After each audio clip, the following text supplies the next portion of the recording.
आज है 1 जुलाई 2025 और दिन है मंगलवार। नमस्कार, ज्ञान एमपी न्यूज में आपका स्वागत है। आइए देखते हैं आज दिन भर की मध्य प्रदेश की बड़ी खबरों को।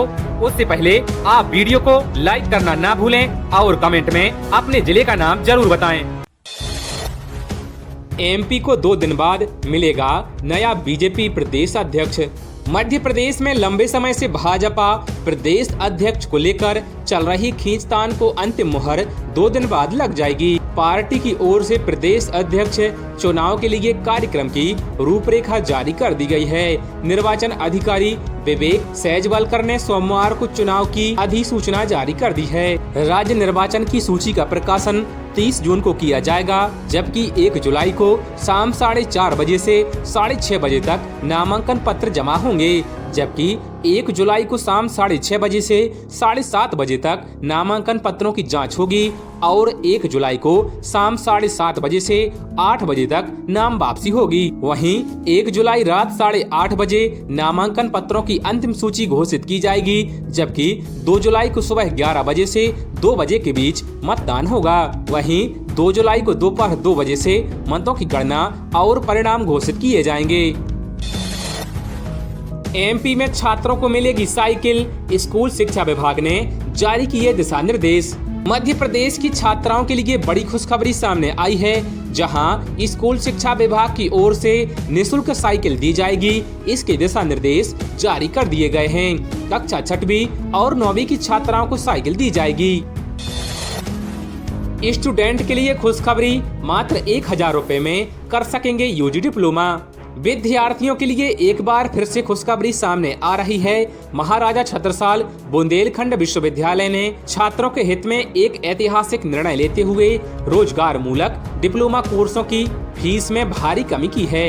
अब स्नातक डिप्लोमा कोर्स की फीस 6000 की बजाय सिर्फ 1000 रुपए होगी, जबकि स्नातकोत्तर डिप्लोमा कोर्स की फीस 7000 से घटाकर मात्र 1500 रुपए कर दी गई है। यह फैसला उन छात्रों के लिए राहत की खबर है जो सीमित आर्थिक संसाधनों के कारण उच्च शिक्षा के इन कोर्सों से वंचित रह जाते थे। बुंदेलखंड को मिली 2800 करोड़ की बड़ी सौगात, रोशन होंगे 3 लाख घर। ऊर्जा क्षेत्र में आत्मनिर्भरता की दिशा में बुंदेलखंड एक नया अध्याय लिखने जा रहा है। जिले के बरेठी गांव में एनटीपीसी की सहयोगी कंपनी द्वारा 2800 करोड़ रुपए की लागत से देश के बड़े सौर ऊर्जा प्रोजेक्ट में से एक का दूसरा चरण शुरू कर दिया गया है। यह परियोजना न सिर्फ बिजली उत्पादन में योगदान देगी, बल्कि स्थानीय लोगों के लिए रोजगार, आर्थिक सशक्तिकरण और पर्यावरण सुरक्षा का भी आधार बनेगी। 630 मेगावाट क्षमता वाले इस सोलर प्लांट का निर्माण 2800 एकड़ क्षेत्र में किया जा रहा है। एमपी के उज्जैन जिले में रविवार की छुट्टी निरस्त, 11 अगस्त तक सोमवार को रहेगा अवकाश। मध्य प्रदेश के एक जिले के प्रमुख शहर में अब रविवार की छुट्टी नहीं रहेगी। इस दिन स्कूल खुलेंगे। यहाँ रविवार की बजाय सोमवार का अवकाश घोषित किया गया है, यानी इस दिन स्कूल बंद रहेंगे। उज्जैन में जिला प्रशासन ने यह निर्णय लिया है, जो कि सभी सरकारी और प्राइवेट स्कूलों पर लागू होगा। महाकाल की सवारी को ध्यान में रखकर लिया गया यह फैसला 11 अगस्त तक प्रभावी रहेगा। सवारी वाले दिन उज्जैन में लाखों भक्त आते हैं, जिनकी भीड़ में स्कूलों की बस फंस जाती है। इससे बच्चे और उनके परिजन परेशान हो जाते हैं। यही वजह है कि जिला प्रशासन ने रविवार के स्थान पर सवारी वाले दिन यानी सोमवार को अवकाश की घोषणा की है। एमपी के इस शहर में बनेगी 4 लेन सड़क, 19 गांव से ली जाएगी जमीन। एमपी के बदनावर पेटलावत थांदला मार्ग के 4 लेन निर्माण की प्रक्रिया में कदम बढ़ाए गए हैं। शासन प्रशासन ने उक्त मार्ग में जमीन अधिग्रहण के लिए राजपत्र में प्रकाशन कर दिया है। राजपत्र में प्रशासन के आधार पर भूमि अधिग्रहण के लिए क्षेत्र के अनुविभागीय अधिकारी को प्राधिकृत अधिकारी बनाया है। इसके द्वारा भूमि अधिग्रहण की प्रक्रिया को पूर्ण किया जाएगा। एमपी बोर्ड के जमा होंगे परीक्षा फार्म, 13 साल से कम उम्र के विद्यार्थी नहीं ले पाएंगे प्रवेश। नई शिक्षा नीति आने के बाद एमपी बोर्ड ने कई बदलाव किए हैं। 1 जुलाई मंगलवार से बोर्ड परीक्षा फार्म जमा किए जाएंगे। बोर्ड ने वर्ष 2025-26 के लिए 9वीं से 12वीं तक की प्रवेश नीति जारी कर दी है। इसके अनुसार 9वीं कक्षा में 13 साल से कम उम्र के विद्यार्थी प्रवेश नहीं ले पाएंगे। इसी के साथ एमपी बोर्ड ने अपने परीक्षा फॉर्म में अपार आईडी अनिवार्य कर दी है। कक्षा 10वीं और 12वीं के परीक्षा फॉर्म 1 जुलाई से 15 सितंबर तक भरे जाएंगे। इसके लिए 1200 रुपए ऑनलाइन जमा होंगे, जबकि कक्षा 9वीं का ऑनलाइन नामांकन 1 जुलाई से 30 सितंबर तक होगा। विद्यार्थियों को सामान्य शुल्क के तौर पर 350 रुपए जमा करने होंगे।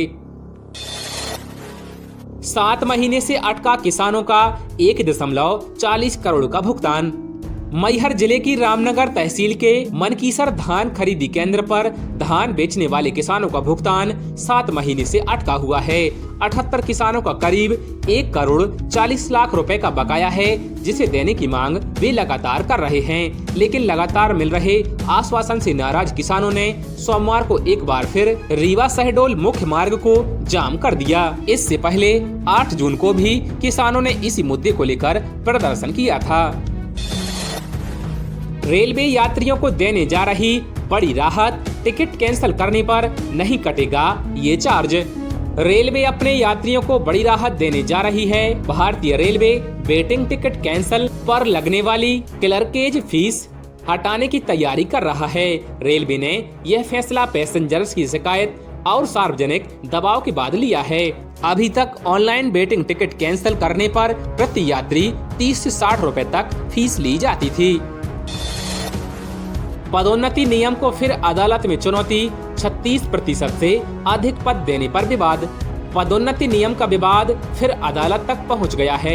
अनुसूचित जाति जनजाति वर्ग को 36% से अधिक पदों पर पदोन्नति दिए जाने के प्रावधान को चुनौती दी गई है। सामान्य पिछड़ा एवं अल्पसंख्यक वर्ग अधिकारी कर्मचारी, संस्था से जुड़े पशुपालन एवं डेयरी विभाग और विद्युत मंडल से जुड़े कर्मचारियों ने हाई कोर्ट में नियम के प्राविधानों के विरुद्ध याचिका दायर की है। साथ ही जल्द सुनवाई का आवेदन भी लगाया है। मध्य प्रदेश के 23 जिलों में आज अच्छी बारिश के आसार, बाकी इलाकों में पड़ेगी बौछारें।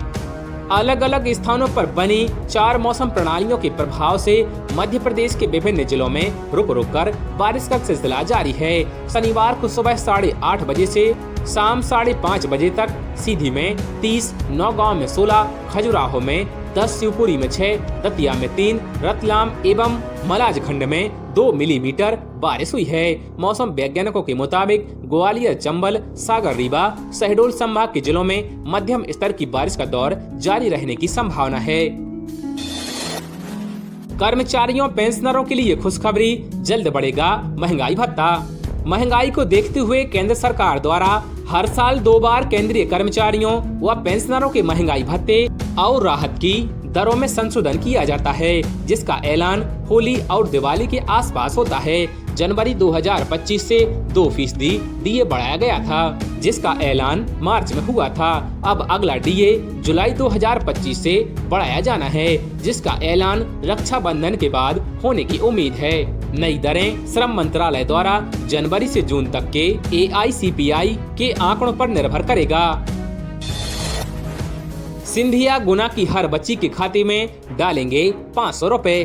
केंद्रीय संचार मंत्री ज्योतिरादित्य सिंधिया ने बच्चियों के उज्जवल भविष्य और आर्थिक सशक्तिकरण के उद्देश्य से महत्वपूर्ण पहल करते हुए गुना संसदीय क्षेत्र की 886 बच्चियों के सुकन्या समृद्धि योजना के अंतर्गत अपने निजी खर्च से खाते खुलवाए और उन खातों में अपने निजी खर्च से 500 रुपए डालेंगे। इसके साथ ही उन्होंने 1 साल तक जन्म लेने वाली प्रत्येक बालिका के लिए भी खाते खुलवाने का ऐलान किया है। सिंधिया ने कहा कि 1 मई 2025 से 1 मई 2026 तक जन्म लेने वाली गुना जिले की हर कन्या के खाते में वे 500 रुपए अपनी तरफ से डालेंगे।